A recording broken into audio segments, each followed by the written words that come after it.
Et bienvenue sur la chaîne pour ce nouveau message avec l'oracle astral manga qui a une prédiction pour vous. Alors on parle de futur proche, hein. Donc c'est soit aujourd'hui ou vraiment dans les jours qui arrivent. Donc c'est parti avec la première carte. Avec l'automne, on nous parle de devoir faire une pause, une nécessité de faire quelque chose. On sent que vous étiez bien lancé dans un projet ou peut-être dans une relation, hein, c'est possible. Mais là, avec l'automne, eh ben voilà, il y a cette notion de savoir qu'on va pas pouvoir finir à temps, qu'on ne va pas pouvoir finir avant l'hiver. Et que peut-être, bah voilà, il va falloir se stopper un petit peu, hein. Avec l'automne, il y a cette notion de rapidité, de vouloir finir quelque chose absolument, mais bah voilà, l'hiver arrivant, le froid arrivant, il va falloir malheureusement mettre en pause quelque chose, ou en tout cas freiner quelque chose. Ça ne veut pas dire l'arrêter complètement, hein. C'est juste devoir mettre en pause, devoir ralentir quelque chose. Donc il y a cette notion de ralentissement avec cette carte.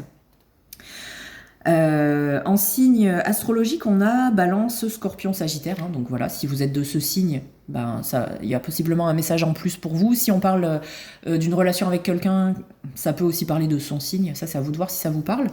Ensuite, qu'est-ce qu'on a? On a Mercure. Mercure, c'est le messager des dieux, hein. Donc, est-ce que ça nous parle de quelqu'un? Est-ce que ça vous parle de vous? En termes astrologiques, on a la Vierge et les Gémeaux. Donc, bonjour Vierge et les Gémeaux, si vous êtes de ce signe. C'est vous le messager. Vous avez un message à transmettre à quelqu'un, ou alors, eh ben, il y a quelqu'un qui va vous dire quelque chose. Alors, ça peut aussi parler.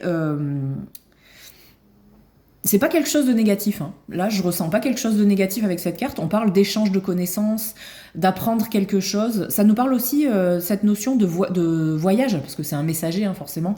Donc une notion de mouvement. Est-ce que c'est quelqu'un qui va vous proposer un partenariat commercial ou un partenariat en affaires de cœur, ce qui serait, voilà, c'est encore mieux, hein. Mais voilà, on sent qu'on a envie d'explorer quelque chose de nouveau avec cette carte. Il y a de la nouveauté, que ce soit un message ou une envie de voyage, il y a de la nouveauté.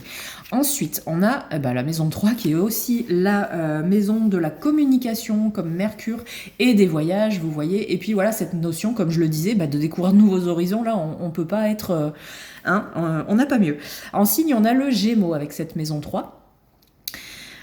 Donc ça nous... cette carte, c'est la communication qui demande avant tout de savoir écouter aussi les autres, hein. Il faut s'écouter les uns les autres. Il y a une notion d'échange, comme avec Mercure. Il y a cette notion de peut-être d'avoir une discussion et de s'éloigner un petit peu du quotidien.